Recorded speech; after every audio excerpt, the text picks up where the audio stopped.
Honest community, before we dive into this episode, we've got a quick free favour to ask. If you enjoyed the Honest Property podcast, please hit like, follow and subscribe wherever you're listening from. It helps us grow, reach more people and bring on guests that you want to hear from. Thanks for being a part of this. We appreciate you more than you know. Hello and welcome to the Honest Property podcast with your hosts Becky and Ruth, and we love talking all things holistic business, entrepreneurship, property, investing, the whole whack. And today we have Steph, the property teacher, who we actually found on social media. At the time when we found Steph, we weren't personally mentoring, and she was someone who we saw who had been in the game for a really long time. She had built up a successful portfolio, and it was very important for us to be able to promote other people who wanted to get into property investing with getting the right knowledge from people who've had enough experience. And so we found Steph, and she just made us laugh. We just thought she's hilarious. She doesn't hold back. She doesn't hold back. She says the truth, and we're all about honesty. In the spirit of honesty. In the spirit of honesty. Steph is honest. Yes, and that's why we love her. So thank you, Steph. Welcome. Hi, thanks very much for having me, guys. Really appreciate it. And yeah, funnily enough, everyone I meet I met someone the other day and they were like, wow, you just say it how it is. I was like, well, yeah, because I haven't got time otherwise. We just got to get to the point. So thank you for having me, and thank you for that lovely introduction. It's really lovely. It's funny when you hear about yourself, isn't it? It's like, oh, yeah, we do really love her. Yeah, it is funny. So I think on that, based on that intro, we want to delve more into property truth bombs that you have to share. So is there anything around property education or any myths that you'd like to share with the audience that you'd like to bust? From when you started to now? Where do I start? We all know that there's a lot of hype in property. People are shouting very loudly, and there are, I'm going to say, educators in inverted commas. There are educators out there who are promising the earth to people. And I think one of the main things that they're spouting is a load of rubbish. I'm going to refrain from swearing because I don't know who's listening, but I usually do. Yeah, swear on this one if you feel the calling. It's bullshit. And we know that they're spouting that you can be financially free, you can live this dream life, you can drive these big cars, you can go on all these fancy holidays. Okay, when? When is this going to happen for people? Because it's not going to be when they get even 10 buy-to-lets, even 10 properties. Let's own all of these properties. Let's make hundreds of thousands of pounds. Okay, but where do we get the funding for this? Oh, it's okay, you can use other people's money. Who? How do we get in front of these people? How do we be visible enough? How do we make them trust us to give us their money when we don't even have a bean to begin with? And so I think there's a lot. That was us. I think there's a lot of hype. There's a lot of misleading information. I think there are companies out there who are unethical in not only what they're selling, but also how they're teaching. And obviously, as an ex-teacher, somebody who was a very experienced senior teacher and trained other teachers and been a consultant in education, I think what a lot of these companies are doing is very unethical and just super irresponsible. And it pisses me off so much. What are the things, like, what would be some red flags that you've noticed that you would say, okay, this is not ethical, this is not right? And is it from your own experience? A few from my own experience combined with what I'm seeing online and sort of ads at the moment. And don't get me wrong, there are people out there who are doing really good things and really helping people, because it's about, yes, they're making money, but actually if I can help people along the way, help them make safe decisions and build a portfolio, great. But there are people out there from what I've seen, they say they give information. It's almost like they give the one-liner and not the paragraph. So this is how you flip a property, and you've got somebody there, and I won't name them, but you've got somebody there with a board, like a whiteboard or something, and they draw a figure of a house, they start plotting some numbers on there, and then they say, oh, you do this, this, this, and this, and you'll make this money. That's the one liner. What about the rest of it? What about the paragraph or the essay or the book? Okay, how do we actually go out and do that? You're just given the bare bones. And I think what people do is they get sucked into it. And I talk a lot about neurodiversity, as everybody knows. And I think that people who are, well, they're the hidden 20%. 1 in 5 of us are neurodiverse, whether that's ADHD, autism, dyslexia, dysgraphia, dyscalculia. They're the main 5. These people we are all, if we're neurodiverse, vulnerable in one way or another. And unfortunately, when they just give us the one line and they're not giving us the padded out version and the fact that it's going to cost them 15, 20, 25k to get into this and learn, it's putting people in a very vulnerable position to make decisions on finances that they might not be equipped to make. It's very, very irresponsible. So yeah, there are a lot of things out there. This is what you can do with your pension. This is what you can do with inheritance money. This is how you can avoid tax. All really dodgy one-line information without the actual power teams to consult as well, a solicitor, an accountant, a broker, or a financial advisor. So I think, unfortunately, what I'm seeing is too much misinformation, and I would say missed information. Yeah, I think just to be a little bit devil's advocate, there's only so much information you can put on a social media post. Yeah. So I get that people are trying to get to the point, obviously it's a marketing platform, so it's for the purpose of attracting attention. So that's probably why they do it. But do you feel like a solution to that is maybe putting a disclaimer somewhere? Like you need to contact a professional. You need to contact a broker or like some advisor. Yeah, something that actually is very clear to leading to someone that can give them the right advice. Because you're right, like on social media, it's a bit of a, what do you call it? It's a bit of a, I don't know what the term's called, where like anyone can post anything. Yeah. And it's not necessarily mean that it's the correct information, but there needs to be more a way to be able to go, okay, if you give information out, it needs to come with some sort of clause to say, I don't know this for sure. If I do know this, then I can put you in the right direction. But how do we make that even? I think people say I'm not a financial advisor, or like I'm not. Yeah, I don't always see that disclosed. No, and I think, and this is where, I mean, I'm probably like myself and all of these companies, like I'm insured to the hilt, because I'm thinking if I'm helping people in property, I'm advising them on matters of wealth, it's and life decisions. And you're right when you say about the disclaimers. Yes, I put a disclaimer on absolutely everything, my terms and conditions, where necessary, social media posts, email marketing. I say, I am not qualified to give you financial advice. I'm not qualified to give you legal advice. Always do your due diligence. And I think what I'm keen on and what I do have in place is my power team know that I will make introductions to them. I don't get paid for them, so there's no like sort of monetary value in that for me. I don't get any kickbacks, but I will introduce them to my broker, my solicitor, my accountant, and say, this is what I think, but let's get this verified first. But unfortunately, what I'm thinking is happening, and what happened to me and my partner, we ended up being educated. It was back in 2018, I think it was. We ended up getting educated. Don't get me wrong, some of the training was brilliant. I would say 70% of it absolutely diabolical. And they would stand there and say, well, speak to your broker, speak to your solicitor. But in order to get that actual sort of further help and that one-to-one, what they do is, and it's a sales funnel, and I completely get it, but the more help we wanted, the more we had to pay. There was an upsell after upsell after upsell. So even though they said, we're not financial advisor, or we're not this, we're not that, go speak to our power teams or your power teams, we're still then having to pay more and more and more and more to get help.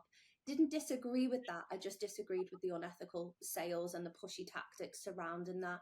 It was like, well, when are we actually going to go out and try and get a property? When are we actually going to go out and start making money to pay for all this all this help? And again, don't get me wrong, I think there's a difference between an investor and a consumer. You invest in yourself, you invest in your education. I had to do it at university. I'm still in a lot of student debt, which is insane. I'm nearly 38. But I'm, I've invested in that and I've got something out of it. It's the same in property education or business consultancy or what have you. But it has to get to a point where we're actually getting the help. We're getting the paragraph, not just the one liner. It has to get to a point where, hang on a minute, when do we stop being pushy and unethical? When do we actually hold somebody's hand through something that is absolutely life changing? Yeah, I think there's so many approaches to property, and I know everybody absorbs knowledge differently. And I know there are like course junkies and people who just like to feel like they're being productive by just doing one form of education after another, and not actually doing any practical, like putting anything into action. But a part of me is also thinking that that's also your, like, that individual's decision to act or not, based on the knowledge that they've learned. Yeah. We personally did a course. We did 3. Yeah. And then we had mentorship. And it was the mentorship that gave us the confidence to apply the knowledge that we learned. Yeah. But then mentorship was an additional price. Yeah. So what would be your recommendation, based on what you said, so that people actually, I guess that also that is inclusive of like neurodiversity and just from different walks of life who would want to learn about investing in property. I think there's, like, going back to what you said, so there's the theory and then the practical, isn't there? But what I say to people is, do not do this unless you are willing to go out and put the work in. I don't sell a dream. Property is bloody hard work. You are going to feel like crap. You are going to feel elated. You are going to feel depressed. You are going to feel on top of the world. You're going to feel very poor. Then you're going to feel very wealthy. It's a complete, like, I would say, opposite ends of the spectrum in terms of those feelings that you feel. And I still feel all of those things now, just because I'm a little bit further into the game than the beginners. It does, I still get all of those feelings.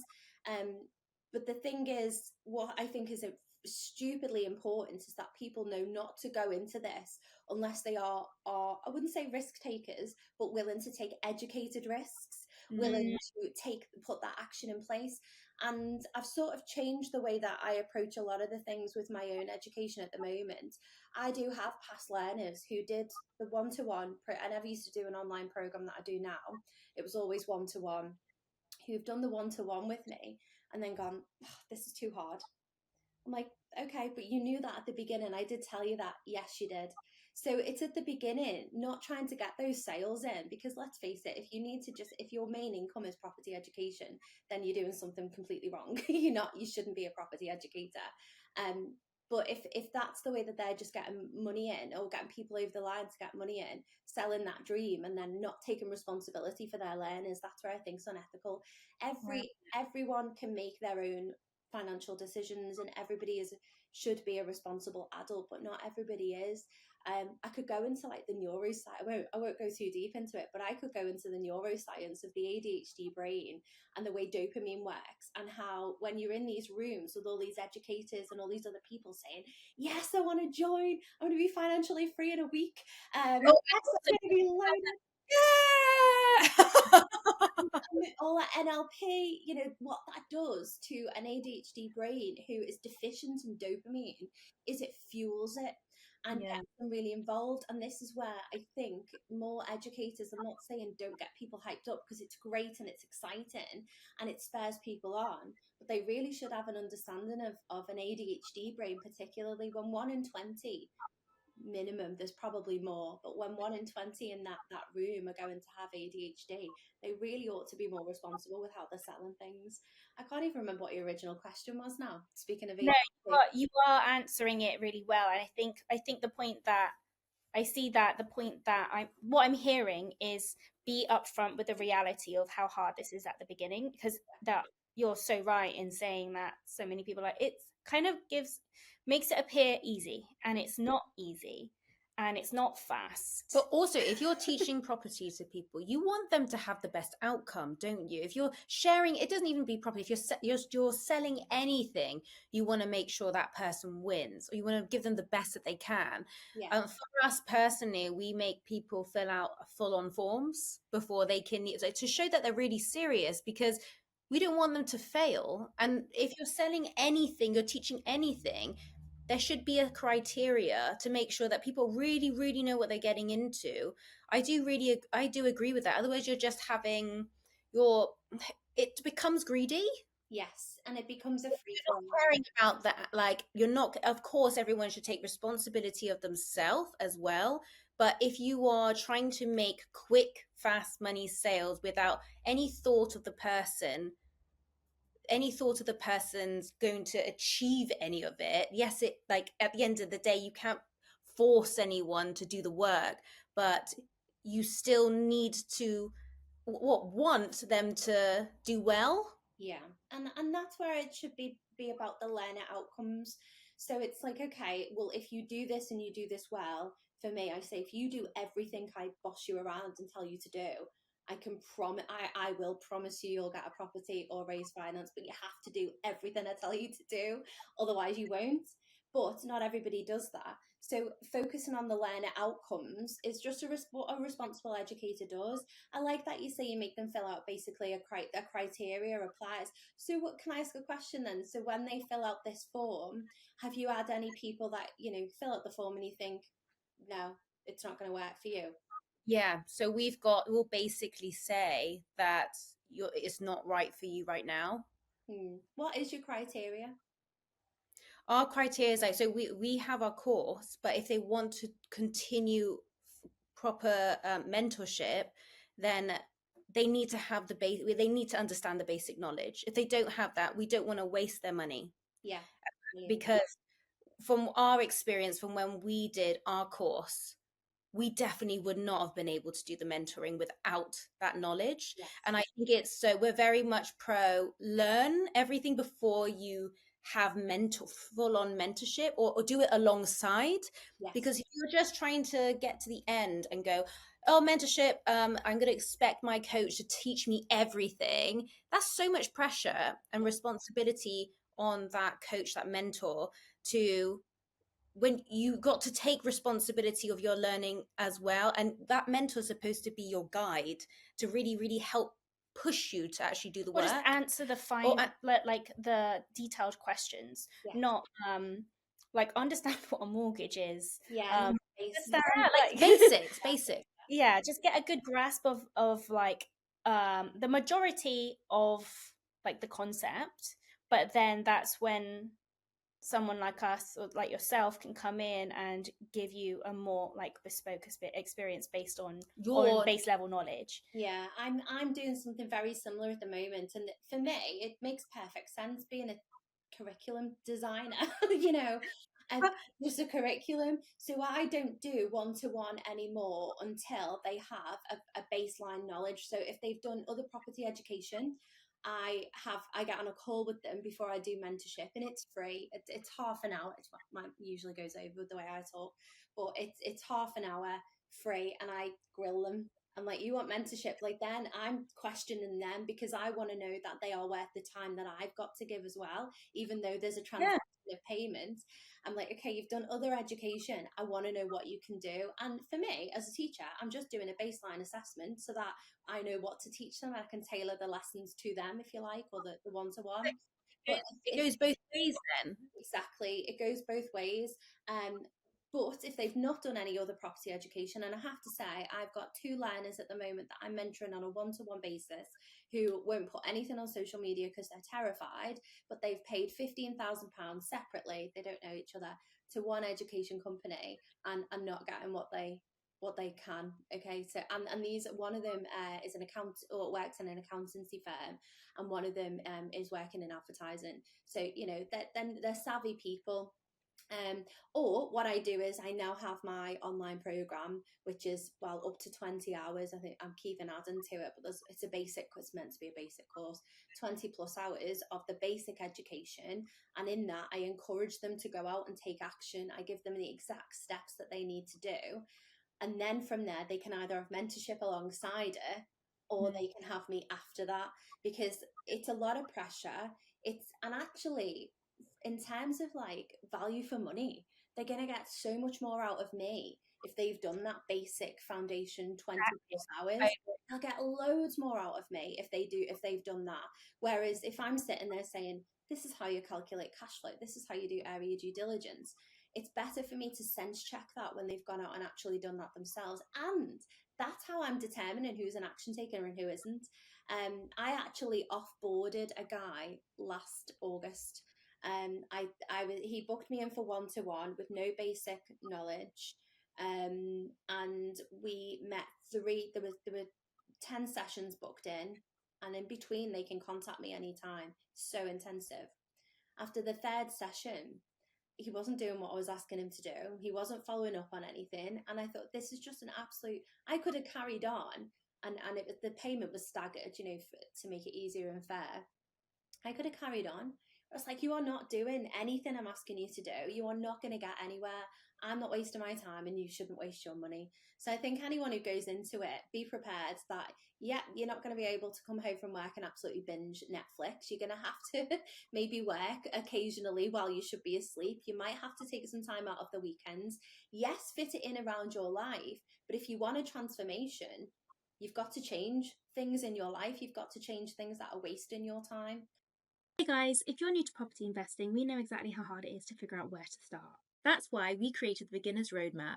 It's your guide to mastering the fundamentals so that you can move forward with clarity and confidence. Plus, you'll gain access to our free community for ongoing support. Just hit the link in the show notes. Now, let's jump back into this episode. I'd also like to add as well, if that's okay, is that I think that's really smart, because it's making your student take accountability for doing the work. And if for you to say, I'm going to offboard you now because you're not putting the work in, that's also, you're doing that because it also is your reputation. If he came out to the very end, or she, don't know who it is, he, she, them, came out to the very end of your mentorship and said, oh, Steph was rubbish, I didn't get anything out of it, then, but that was because of them, not on the fact that you can't teach. Yeah. So I think that's a really good way of, if there's any educators out there that listen to this and go, is that extra bit of money really worth your reputation if it doesn't get the outcome for that student, to make sure that they can give you a great review too? Yeah, exactly. And that's what it's about for me. Honestly, it's about the outcome. It's about how is it going to transform their life, for one, and where is the outcome. When I was in teaching, obviously was overseeing, as a leader, overseeing various different things across the curriculum, but predominantly in English. It was all teaching is, all education is outcomes. So when I hear of accreditation schemes, for example, and all you have to do is fill in a form and tell people what you teach, that's absolute bullshit. That's absolute bullshit. Oh, I'll come and observe them, do some training property training. I'll sit at the back and I'll observe them. I'll see how good they are at training. That's not how we should be assessing anybody. That's not how we should be accrediting anybody. We should be accrediting them, but based on their learner outcomes. Are people going out there and buying properties? Are they doing it safely? Are they doing it in a way that doesn't put them in financial difficulty? Are we doing it in a way that they understand? Not just telling them what to do, like like I'm bossy, but I make sure that they understand it. I question them, I'll quiz them, I'll say, right, I want to know in a week's time, I want to know XYZ, and I want to know on this day at this time, and I keep them accountable. Are they getting the learner outcomes? Do they understand that when they stand there at the front and they're teaching, or they're on Zoom and they're talking, how are they assessing whether that person is taking it in? How are they ensuring that that person who's invested in that education is getting amazing ROI out of it? Is the learning sticking? Are they going out and putting it into practice? It should be massively on the outcomes. And you're absolutely right what you say. reputation, there's not a chance I would have anyone get to the end of that mentorship and not have a clue what they're doing, or say, oh, that was really rubbish, when I could say, actually, no, we did X, Y, Z, and you went off and did ABC instead, or nothing at all.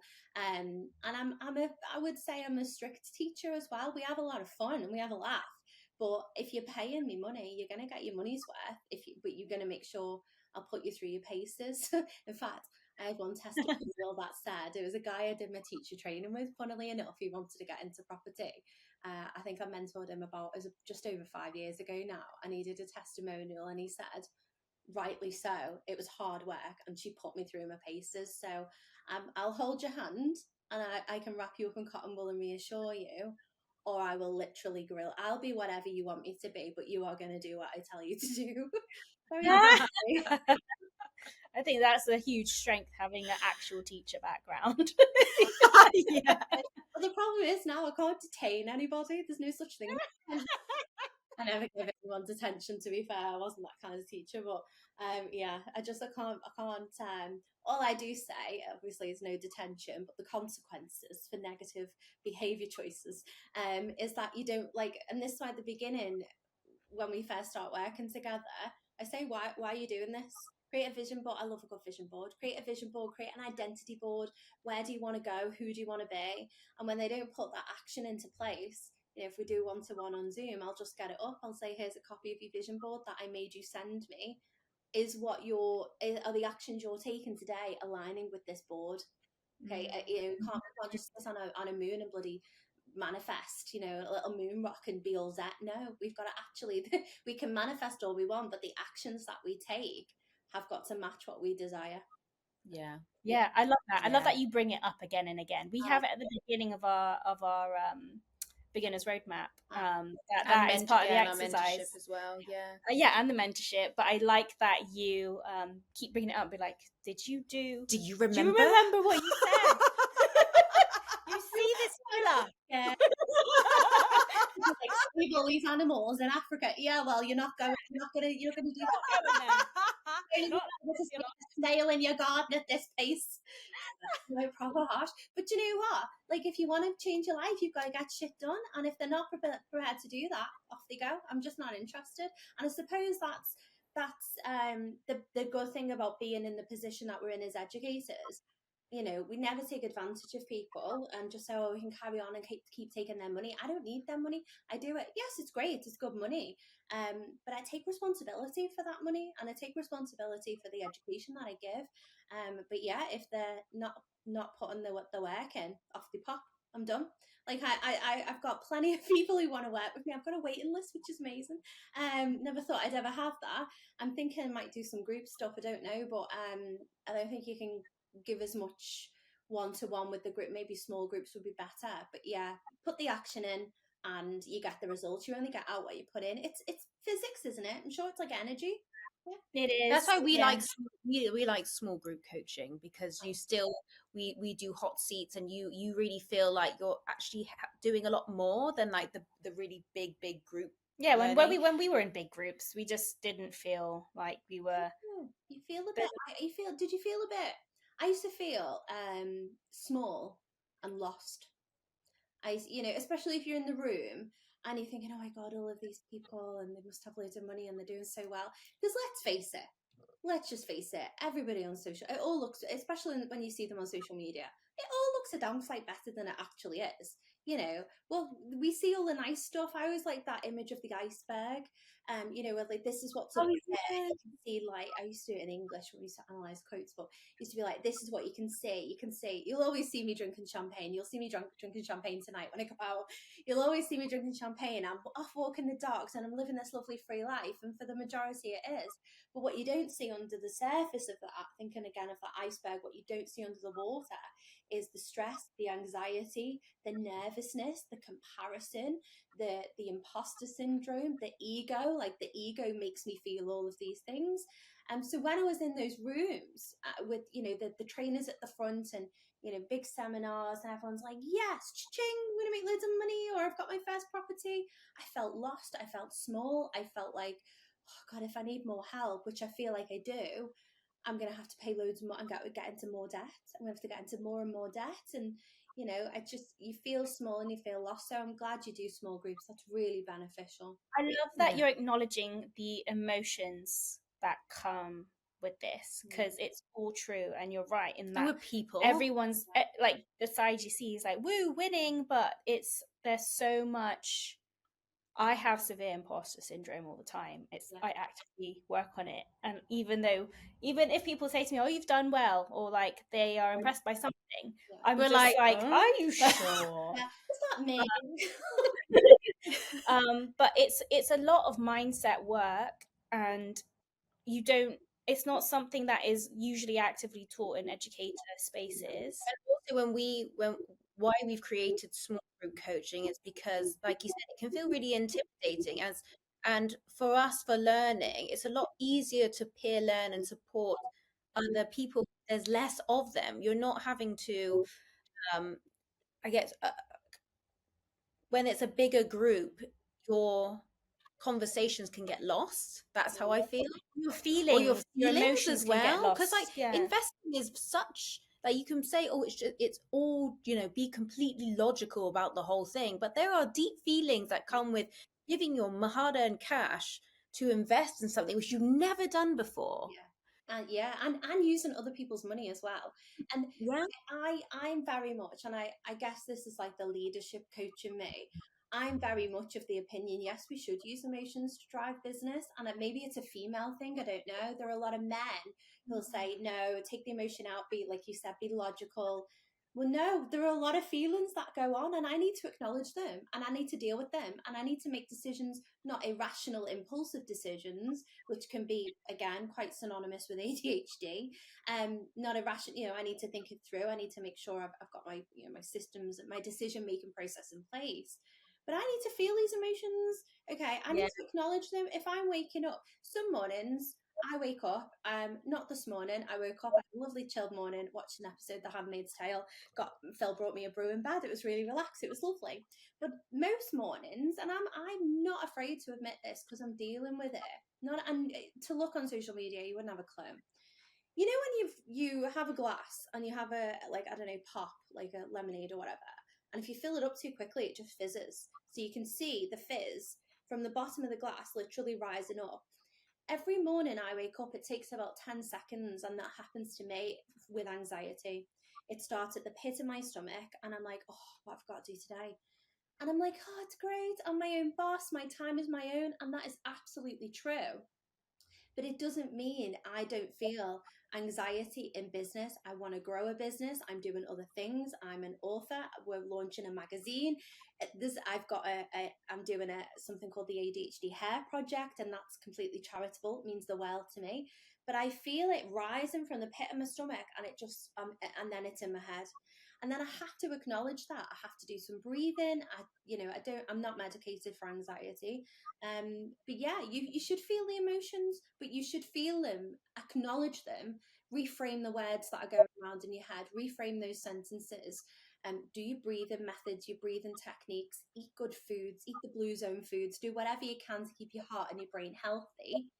But yeah, social media looks amazing, but we as women, we feel more. I think we do feel more than men.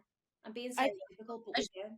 I want to say, I was going to say that thanks for sharing that, because I think a lot of other business owners can really relate to that. Like, especially you've been go through those cycles as well, especially when you are running your own business, you have so much responsibility on your plate that you need to keep up, and you have to self-regulate so much. Yeah, I think this leads really beautifully as well into just collaborating and bringing more like-minded people into your world and empowering women, especially because Ruth and I have actually been talking about this a lot, about we have a 28-day hormone cycle. Like, it is just fact. We can't just be on the same level every single day, because it's biologically a war with yourself if you try to, and you're only going to self-punish.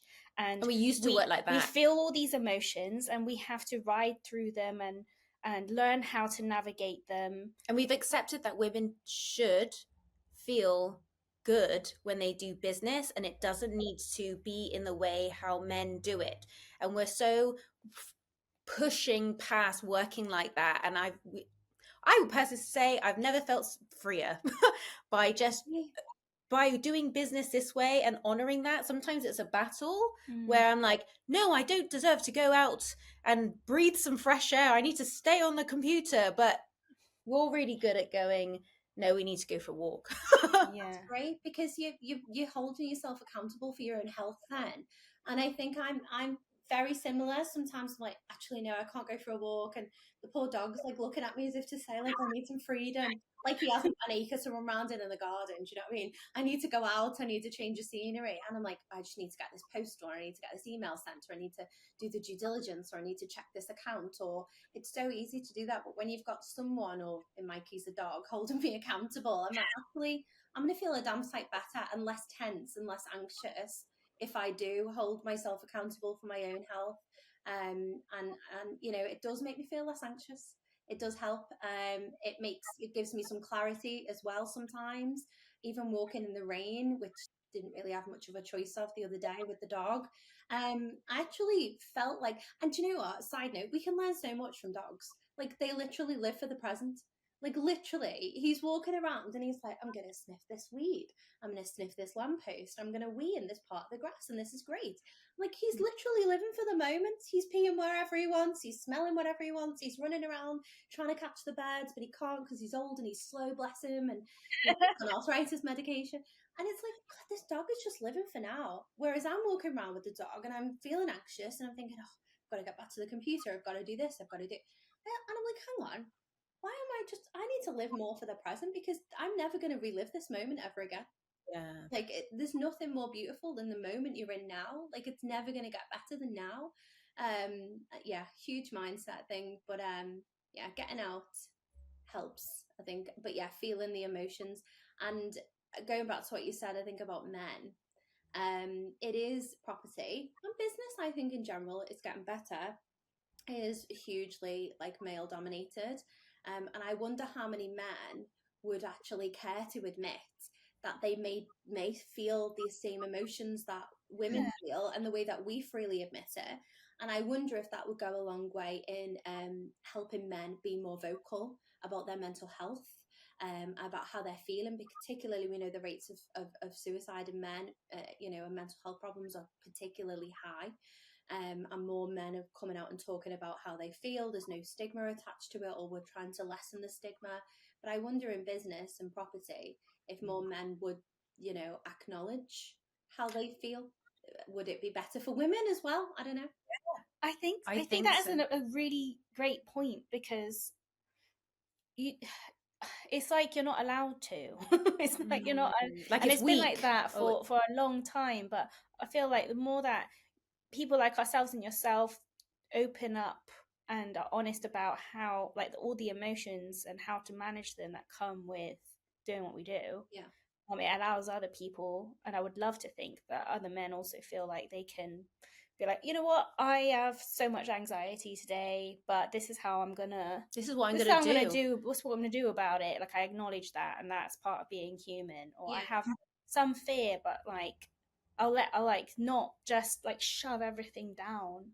Yeah. And That's I feel I'm very lucky, I think, that with my partner in life and business, I kind of like, again, it's really the teacher in me. I'm like, how do you feel? You need to tell me. Don't bottle it up. And I feel like he feels forced into telling me. Don't give him much choice. But I'm very lucky in that I do know what he's thinking and feeling about life, about business. You know, I've no issues sharing this.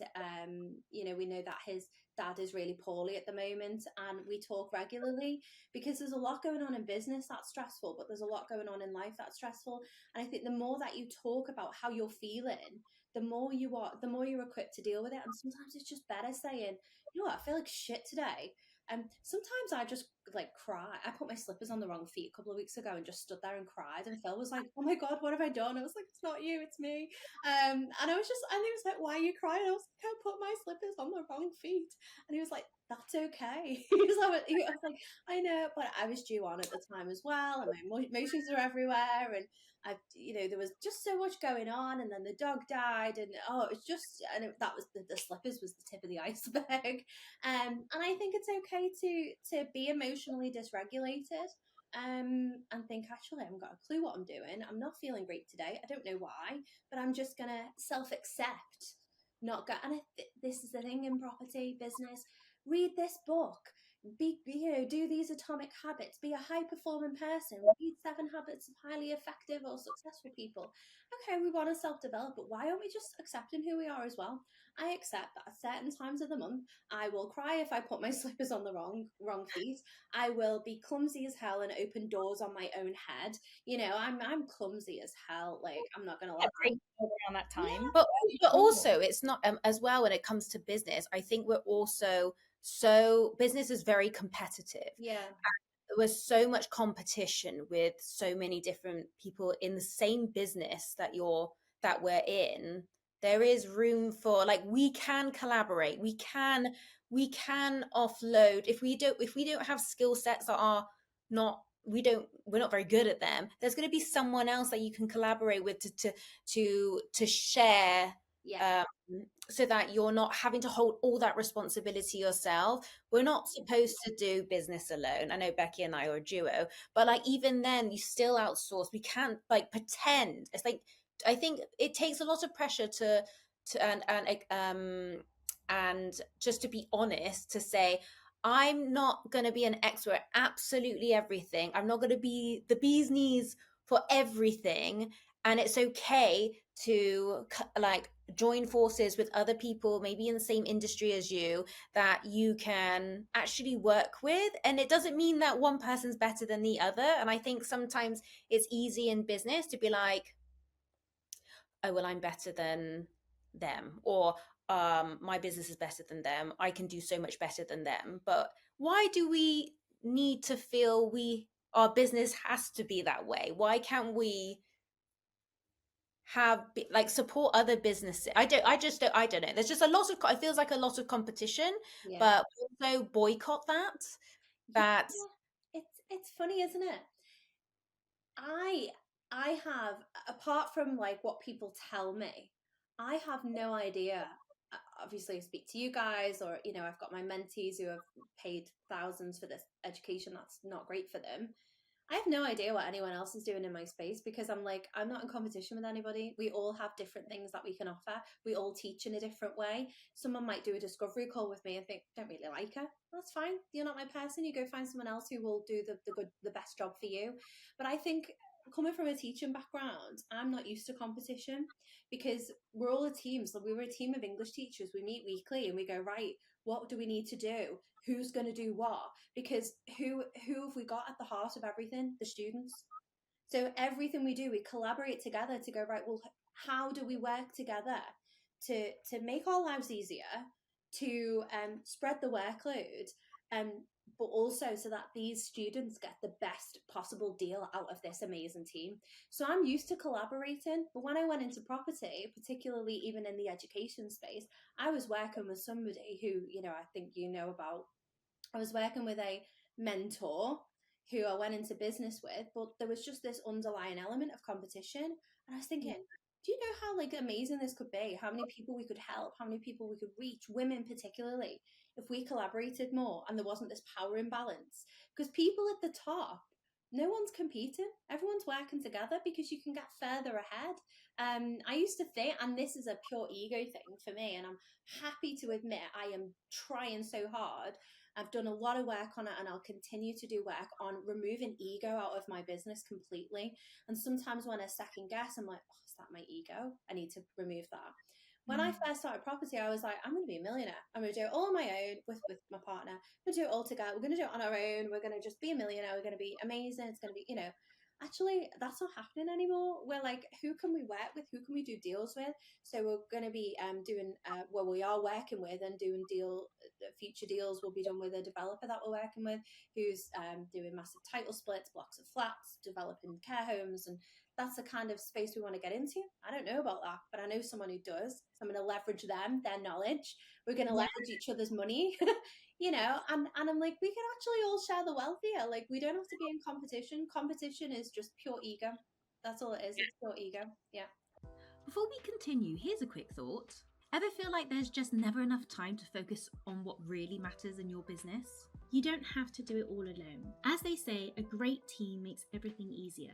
That's why we've partnered with the Freedom Geek. Their talented Filipino VAs help us with tasks like admin and podcast editing, just like for this episode, giving us the freedom to focus on what really moves the needle. If you're looking to reclaim your time and to work smarter, then check out the Freedom Geek. All the details are in the show notes. Now let's get back to our conversation. 100%. I just want to add, I think a lot of property investors start with the Rich Dad Poor Dad book. Yeah. But there's this Rich Dad Poor Dad game, like this board game. Oh, yeah. Do you have? We have to play it, but you have. Oh, it's Still, good. spoiler alert for anyone who does play this game. The lesson behind the game is you're not gonna get very far unless you work with other people. With you on work board. together, yeah. So it looks like Monopoly. Yeah. But they left us, like at the training, they left us to play this game, and everybody's obviously trying to individually win. Yeah. But then I think I and this other woman, Clark Tom, were like, well, if we put your money together, then we could buy this asset, Yeah. and then we'll get more back. And that was the lesson of the game, and it always stuck with me. Yeah. That you go just so much further if you collaborate. You do. I love that. I love how you said, I was with this woman and we actually, and it's like, not the guys, not that I've got anything against the guys, but actually it was another woman. I think we should roll well. Yeah. And that's the thing. It's like I do feel like a lot of women are collaborating in business now. You know, I'm in an all female WhatsApp group with other property investors, and you know what I really love is that everyone's supporting each other, not just in means of like business, but you know, there are people in there who, I won't name the group or anything because of confidentiality, but people are in there who are openly vulnerable and saying, I don't feel like I belong in property, or I feel intimidated, or I'm new to the game and I feel like this, and I always think people are going to judge me.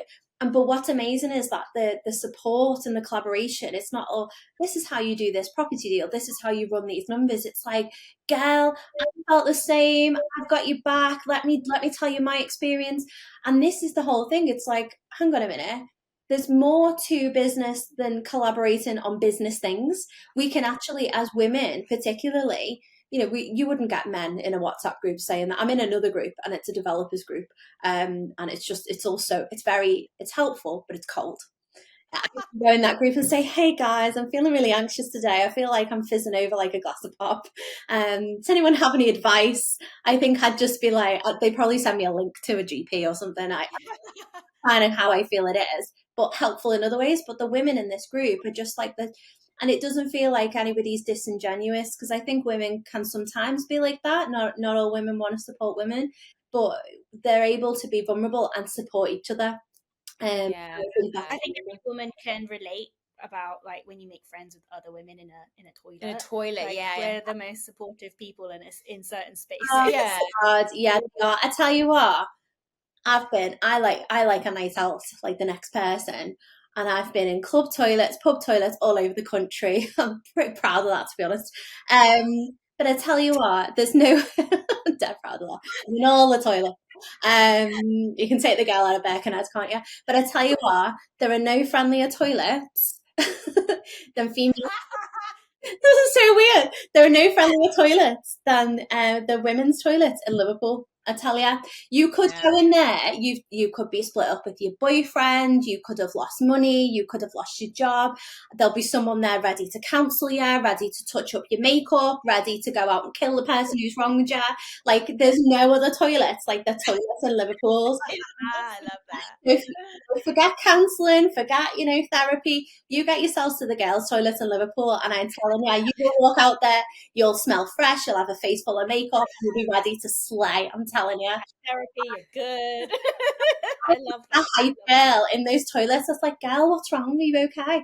My boyfriend, fuck him, yeah, you do better than that. I'll help you start a business. Steph's actually also, I want to also mention is that Steph is also raising the voices of other women in property. That's really, really special. And she's co-authored a book, actually a 3-part series Is that how you say it? A trilogy? A trilogy? Oh, trilogy.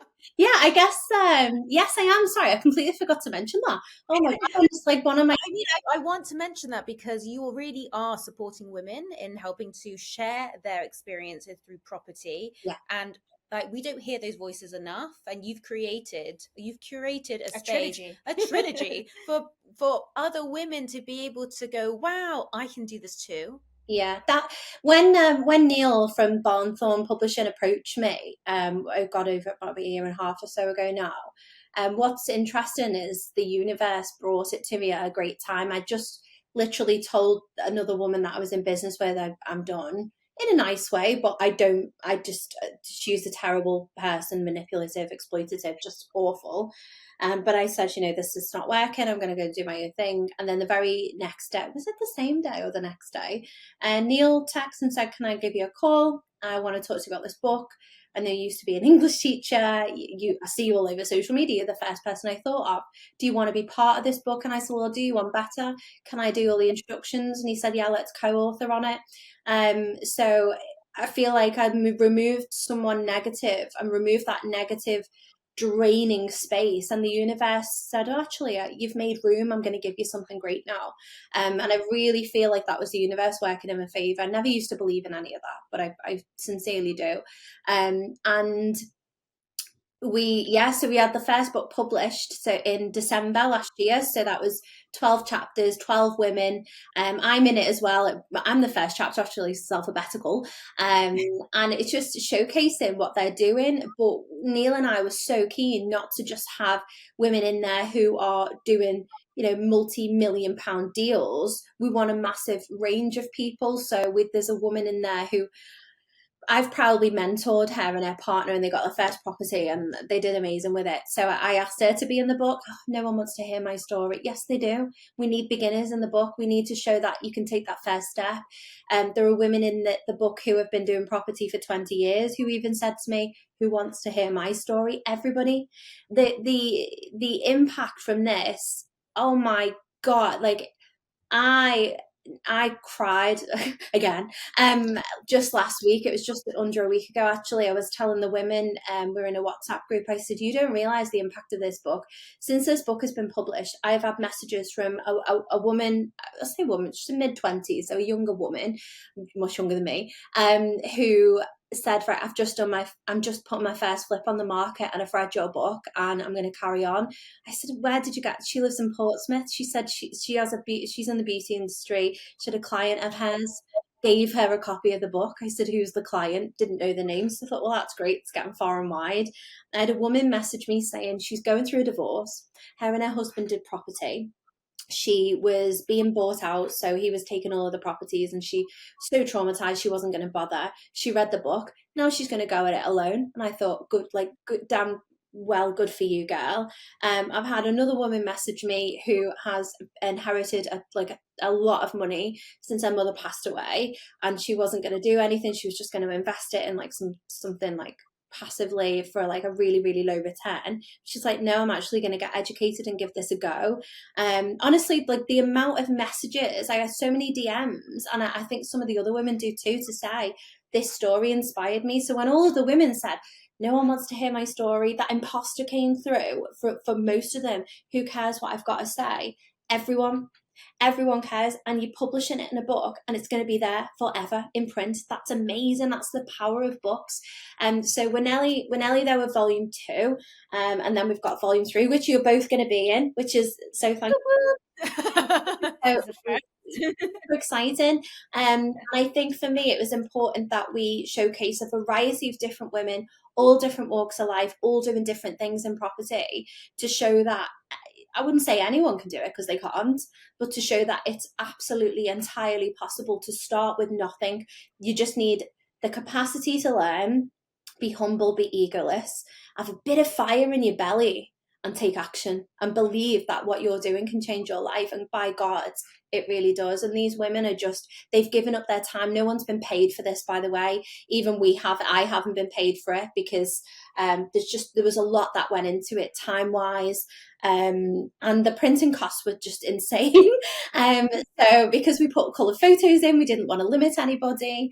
So there's not everybody's given this their time. It's a passion project for me, 100%.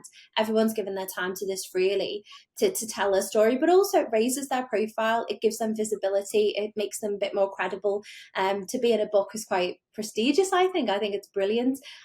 So yeah, I'm trying so hard to elevate the voices of women in property, and we're not stopping with the trilogy. We're going to go into, I don't even know where you go up to, quadruplegy, whatever. We're going to carry on and carry on and carry on.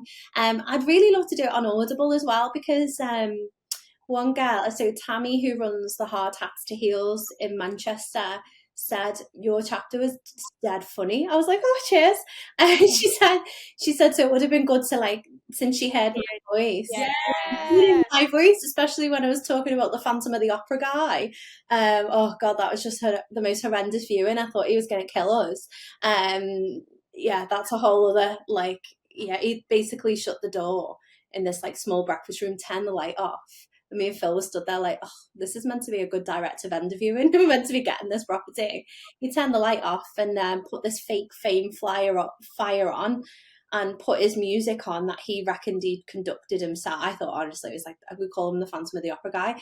And then he just started listening. He said, do you want to hear the music? And we were like, sure. And he took us in the room, light off, fire on, put the CD on, like he was like, it was like proper old school. And I thought, well, we'll just listen to the music, you know, we'll do what the educators told us to do. We'll build rapport, you know, we'll get him to like us. But he put this music on and it was like 6 minutes long. And he was stood there like conducting with his eyes closed and like to this invisible orchestra. And we were like, what the fuck is going on? I think that's the thing. Like, people love to hear the unique stories, and we all have weird stories. Honestly, it was because I thought we were going to die, and at the end, I thought, "This I'm going to die. I'm going to die in this grotty little house that doesn't have a central heating. My body's going to rot." And then he stopped. He did this. He stopped conducting, and then he put his fake conductor whatever things down, and me and Phil just like. Bravo! Oh my gosh. Well, when the books come out, and he was like, do you want to listen to another one? I was like, well, I've got to get back for the dogs, but thanks anyway.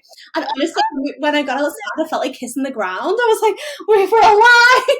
Like, I suffice to say, we did not get the deal. But yeah, but that story's in my head.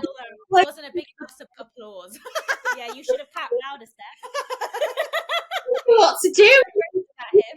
Like, who's going to clap last? Oh, anyway, so it was super awesome. The book is going to be full of stories like that, and Ruth and I will definitely chuck in our own stories as well. So as soon as the book is live, Ruth and I will definitely share it all over socials. That is ready. It is there for you to get some lols from and some inspiration from.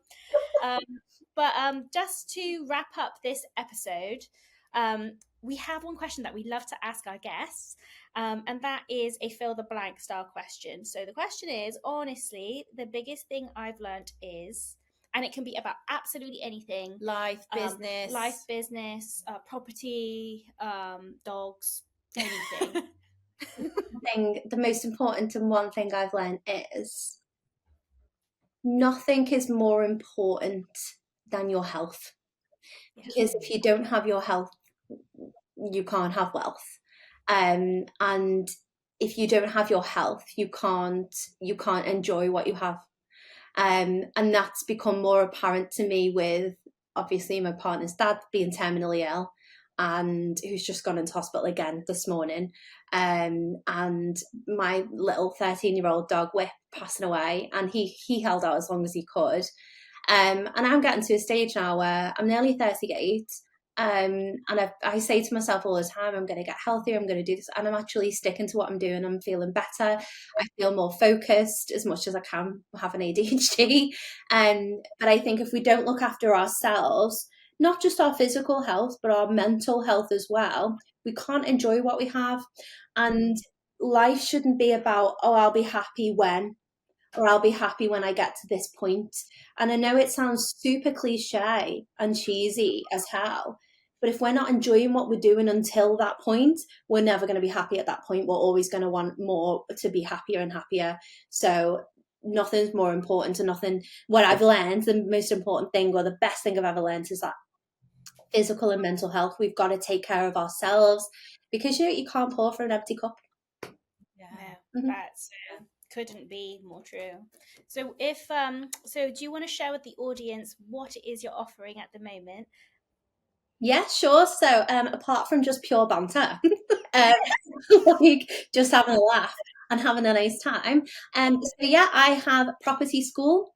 And what we do in property school, we've got a multitude of offerings, some bespoke, some fixed. So I have the Path to Property program, which is a self-taught online program, up to 20 hours and counting of education for if you want to get your first buy-to-let or your first flip. Every single piece of information that I needed but had to pay more to get, I think is, and I've had feedback to say, is in that program. So there is that online program. As part of that, we also have the property school community. So anyone who joins that program joins our private community where we meet monthly on Zoom, and we have a private chat group as well together. And the monthly meetings on Zoom are not necessarily property education. They are everything that we need around our property businesses. So whether that's learning about AI, social media content, communication methods, business, so anything to do with business, leadership, property, social media. So that is included. And I also do one-to-one mentoring for beginners as well. So whether you need your first property or whether you need your second or third, I don't teach anything sexy like HMO or SA or, developments for beginners, because I don't believe it's safe. So I teach the absolute beginners one-to-one as well, but not until they've had some other property education. And yeah, that's it. Oh, and anyone can join property school on a monthly basis as well, but it's not actual property education, it's just the community. And we have 2 events a year, in the summer and at Christmas, where we go to Chester for a lovely meal and for drinks afterwards. But we go for a meal because not everybody drinks as well, so there's a chance to socialise. Yeah, so that's it. And what else? Oh, the book. So if anyone thinks they have a story to tell, and I'm sure they do, then I encourage them to get in touch. And from the book, my friend Karen Livick, who is from Surf House, she's an investor and a home stager. She and I are launching a Women in Property magazine later this year. So Yay! That's if anyone wants to subscribe to that or be involved in that, then absolutely get in touch. You can find me at Steph the Property Teacher on Instagram. Wonderful. Yeah, that was we'll wonderful. put all of that in all the links In the show notes so that everyone listening, you can find her easily. So yeah, thank you so much, Steph, for having finally being on the pod. Thanks very much for having me, girls. Really appreciate it. I love you both. I think you're both amazing, and it's always lovely to work with, collaborate with, and speak to genuine people like yourselves who are trying to be more, bring some ethics to the industry. You should be both amazingly proud of what you do, and I am very privileged that you got in touch with me, so thank you. Well, thank you, algorithm, for bringing us all together. Thanks, Steph. We'll catch up soon. Bye. Bye.